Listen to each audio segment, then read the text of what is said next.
ছোটবেলা থেকে তো আমাদের প্রায় সবারই রুবিক্স কিউবের প্রতি একটা ফ্যাসিনেশন থাকে, এটাকে আমরা সলভ করার ট্রাই করি। তো এখান থেকে আমিও রুবিক্স কিউব সলভ করতাম, তা মাঝে মাঝে ভাবলাম যে প্রোগ্রামিং এর মাধ্যমে এটা সলভ করা যায় কিনা। সেখান থেকে দুইটা স্টেপ পাইলাম, যে প্রথমে রুবিক্স কিউব যে অপারেশন গুলো, যে লেফটে ঘুরতেছে রাইটে ঘুরতেছে, অপারেশন গুলো আমার কি কোডের মাধ্যমে রিপ্রেজেন্ট করতে হবে, যে প্রতিটা মুভ এর ফলে কি আমাদের রুবিক্স কিউবের স্টেট গুলো চেঞ্জ হচ্ছে, ওই স্টেটটা যাতে কোডের মাধ্যমে আসে। আর সেকেন্ড স্টেপে যে কোনো একটা অ্যালগোরিদম ইউজ করে এটাকে সলভ করতে হবে। তা আমরা ফার্স্ট স্টেপটা আপাতত এখানে করছি। তা এখানে মোটামুটি কোড 700 লাইনের মতো কোড আসছে, যদিও কোডটা অনেক ছোট করা সম্ভব। তো ওইটা নিয়ে এখনো চিন্তা করি নাই। সেকেন্ড স্টেপটা এর পরে করবো আর কি। তা এইখানে যেটা আসতেছে, ফার্স্টে কোডটা রান করি। তা আমার কি করতে হবে এখন, একটা স্টেট গুলো কি ইনপুট দিতে হবে। তো এখানে আমি সব কটা স্টেট ইনপুট দিছি। আমরা জানি রুবিক্স কিউবের 6টা ফেস আছে। 6টা ফেসে প্রতি ফেসে 9টা করে ব্লক আছে। সেই এখানে 9টা এরকম করে আমার টোটাল 6 ফেসের ইনপুট হয়ে গেছে। এই এইটা কি আমার সলভ স্টেট, মানে সলভ করা হয়ে গেছে। সেই সলভ স্টেটের ইনপুট গুলো আমি দিচ্ছি। তা ইনপুট দেওয়ার পরে দেখতে পাচ্ছি যে এখানে সব ইনপুট গুলো কি আমার অর্গানাইজ ওয়েতে চলে আসে। আমরা জানি যে 6টা কালার থেকে, হোয়াইট, রেড, অরেঞ্জ, এই কালার গুলো থাকতেছে।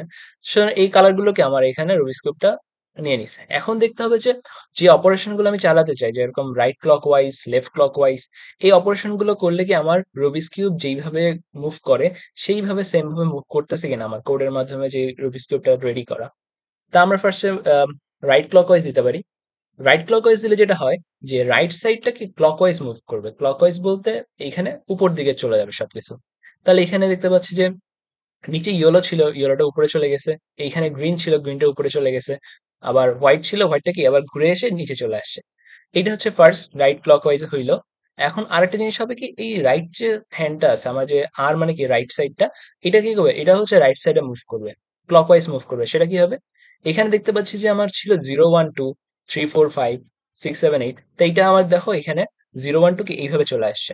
আবার 3 4 5 এইভাবে আসছে, মানে কলম ওয়াইজ চলে আসে, মানে আমার রাইট ক্লকওয়াইজ মুভ করছে। আমি যদি আবার রাইট ক্লকওয়াইজ মুভ করাই, তাহলে কি হবে, আমি আবার দেখতে পাচ্ছি কি আরেকটা মুভ করছে, যে আমার ইয়েলো এখানে ছিল, এখানে চলে আসছিল সেকেন্ড স্টেপে, আবার কি থার্ড স্টেপে চলে গেছে। আবার এখানে 1 2 3, মানে 0 1 2 যেটা ছিল এটা কি নিচে চলে আসছে। আর একবার যদি আমি রাইট ক্লকওয়াইজ দিই, তাহলে কি আবার অপারেশন হয়েছে। আর একবার যদি দিই, টোটাল 4বার দিলে কি আবার আগের স্টেটে, জিরো স্টেটে চলে আসছে। এটার মানে কি, যে আমরা জানি রুবিক্স কিউবে একটা সাইড যদি সেম অপারেশন 4বার চালানো হয়, তাহলে ওটা কি আবার রুবিক্স কিউব সেম অপারেশনে চলে আসছে। সুতরাং এইটা দিয়ে আমি লেফট ক্লকওয়াইজ দিয়ে আমি ট্রাই করে দেখতে পাচ্ছি। একবার, দুইবার, তিনবার, 4বার। 4বার দেওয়ার পরে কি আমার রুবিক্স কিউব আবার সেম স্টেটে চলে আসছে। সুতরাং কি এখানে কোনো প্রবলেম নাই। এখন যারা রুবিক্স কিউব সম্পর্কে জানি, এখানে একটা অপারেশন আছে, যে অপারেশনটা যদি আমরা 6বার চালাই, তাহলে রুবিক্স কিউব কি আবার সেম স্টেটে চলে আসতে পারে। সেই অপারেশনটা যে, বা সেই চিট কোডটা বলা যায়, সেটা কি right clockwise, up clockwise, then up counter, sorry right counter clockwise, then up counter clockwise. এই 4টা মুভ আমার 6বার চালাইতে হবে। তা আমি এই 4টা মুভ একবার চালালাম। তাহলে আমার কি বিভিন্ন অপারেশন হয়েছে। আমার দেখতে পাচ্ছি যে আমার কিউব কিন্তু পুরো ডিফারেন্ট একটা স্টেটে চলে গেছে।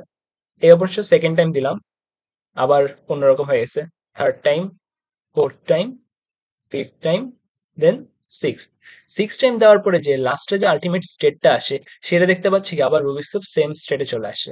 এটা থেকে বোঝা যায় যে যে রুবিক্স কিউবের যে অ্যালগোরিদমটা ইউজ করা হয়েছে, যে প্রতিটা ফেজ গুলোকে যাতে ভালোভাবে আইডেন্টিফাই করতে পারে, বা মুভমেন্ট গুলো যদি কারেক্ট হয়, সেই মুভমেন্ট কিন্তু কারেক্ট হয়েছে।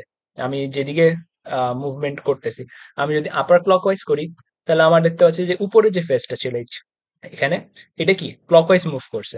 গ্রিনটা আমার লেফটে চলে আসছে, দেন ব্লুটা এদিকে লেফটে চলে আসছে। আবার যদি আমি আবার কাউন্টার ক্লকওয়াইজ দিই, তাহলে কি আবার আগের স্টেটে চলে আসে। এটা থেকে বোঝা যাচ্ছে যে কোডের, মানে কিউবটাকে কোডের মাধ্যমে রিপ্রেজেন্ট করা পসিবল হয়েছে প্রতিটা মুভ। এরপর সেকেন্ড স্টেপে যেটা হবে, একটা অ্যালগোরিদম ইউজ করতে হবে। এটা দিয়ে রুবিক্স কিউবটা সলভ করা ট্রাই করতে হবে। এটা নিয়ে ইনশাল্লাহ কাজ করবো সামনে।